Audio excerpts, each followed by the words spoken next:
Every now and then, something new comes along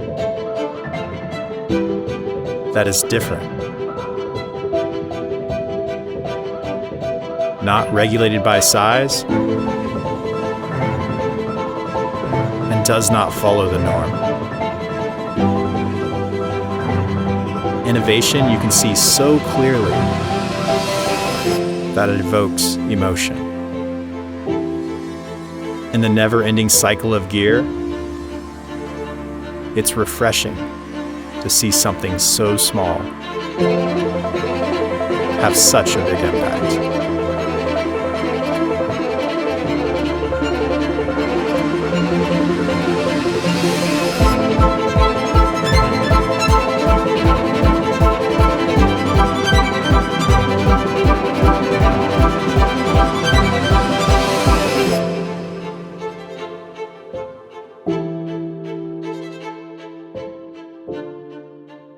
So you might be thinking this is a sponsored video. Well, it's not. Of course, they sent us the light over to test out and review like usual, but they don't get any say in the video or anything about it. The reality is we like this light enough that it warranted a cheesy little intro.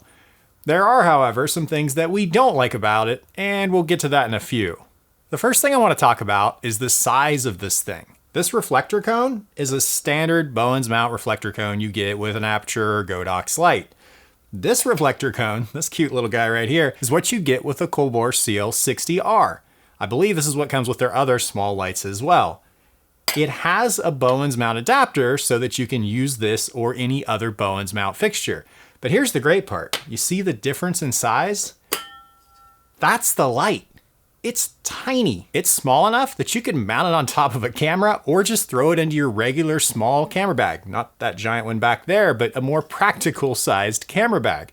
And it does include its own case, which is pretty sweet itself and honestly about the right size to put a camera in. We actually use a lot of our Godox bags as camera bags so we can rig out our cameras and take them with us and not have to assemble them on set. Regular camera bags don't really work for that. But in that size is a pretty solid build quality. Like this thing has a cast aluminum housing, which sounds very durable and feels durable in the hand. I think it also acts as a heat sink, which we'll get to in a minute, to keep this thing cool because there is a lot of power coming out of this little brick. It also has this kind of matrix mounting system where it uses NATO rails, which I believe are interchangeable with regular NATO rails, to actually connect multiple lights in sequence to create this massive light panel out of these little things, which, I mean, it's smart on their part. They can sell you a bunch of lights, but it's pretty cool, and you can daisy chain them together and control all of the lights from one light or the app. And speaking of the NATO rail mount, it has this little clamp that goes on your light stand, and it could clip to the top or the bottom of the light, which allows you to hang the light and still have the controls facing up so you're not trying to work them upside down. It also has a small umbrella holder, which is a nice feature. I really don't use umbrellas very often. I should, but I don't, but it does have that if you want to do it. And then, like we said, it has the Bowens mount ring.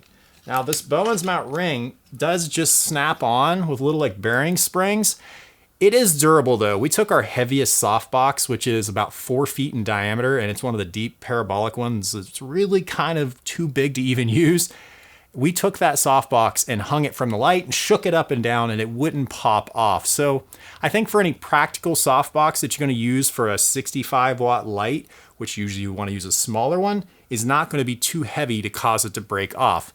A large softbox on a small light doesn't generate very much light, so anything you're going to use on this should be completely fine. The light itself is full RGB and allows you to do your tungsten to daylight settings, which I believe is 2700 to 6500 Kelvin. It also has adjustable brightness, just like any other light, and you can change it in intervals by clicking in to get presets of 25%, which is nice if you just want to quickly get to a setting. And that goes the same with the color temperature as well. You can just click the presets and it goes from 27 to 32, 4000, 56, 65, and so on. So you can do all of those things and you can go into effects, and there are tons of crazy lighting effects that you would come to expect on pretty much any full color light, including your candle, fire, TV, fireworks, party mode, police mode, all that stuff that's on there. I feel like a YouTuber now. I can have different color backgrounds. Oh, whoa. Gerald undone. There's Gerald. There's Gerald. I don't know who does green, but it's cool. One of the other great features about this light is the ability to operate it with the app. And not just operate it with the app, but you can actually turn the light on and off with the app without hitting any power buttons. Most of the lights we have in the studio, we have to physically turn them on, and then you can use some type of remote or app to operate it. This one, I can power it off from here and then open the app and power it right back on. So that's really useful, especially if you want to walk into a room and turn the lights on and off or something like that. It has all the normal effects and controls in here if you want to change the settings from your phone, as you would expect, just like what's on the back of the light. You can go in, you can change the color, you can change the exposure or brightness, and you can also turn on various effects and just see what it's capable of doing. So those can all be done within the app itself, just like on the device. This is again where if you have multiple lights hooked up in a matrix, you can have a whole series of lights putting on some type of show that you can program from your phone. And yes, this does work with Android and iPhone. So with all the cool features and power, the next thing we need to talk about is heat management. How well does this thing handle the output that it has? Because it is very bright, especially for a 65-watt light. This thing does have an aluminum housing, so I believe that actually works as a heatsink, and it has a very large heatsink around the light itself. If you look inside, this is all heatsink right through here, so the heat management does seem pretty solid. It does have a fan with two modes. One is quiet and one is smart mode. Basically, when it gets hot, the fan just speeds up. And this is with the fan at full power, right up to a shotgun microphone. So it's not really that loud, but it is there. There is one thing that I noticed.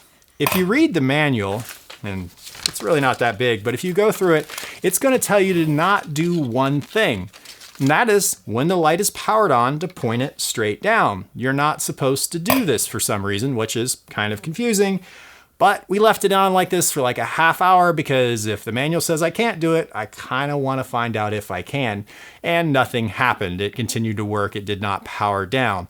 That doesn't mean that it won't though, so that does worry me a little bit, because how are you going to do top-down lighting if you can't point the light down? So speaking of some things we don't like, this is the part where we ask the company if they could do a little bit better. We try to point out the flaws and see if they can make improvements. If not on this version, maybe on the next one. While we do really like this light, there are a few things that made us ask, what if? Dear Colbert, I keep wanting to say Colbert. Meanwhile, what if your USB power was 5 volts instead of 20? That's just confusing. What if you didn't use that janky USB at all? We know you like to be different, but at what cost? Why can't I point the light down? Don't tell me what to do. And finally, what if we weren't blown away by your light? And its unruly smart fan. So Colbert, please consider these what-ifs.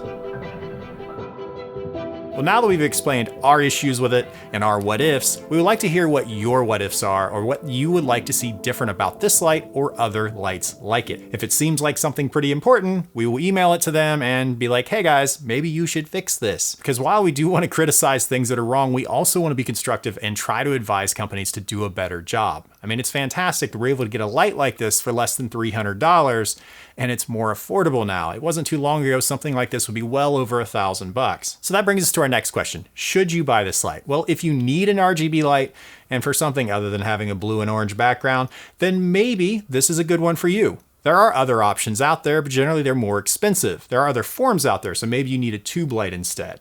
But if you want a Bowens mount light, I think this is the best option for the money currently, and that's my honest opinion. We'll leave links in the description where you can check this thing out yourself, and if this video is helpful, we ask that you give it a thumbs up and subscribe if you want to see more content like this.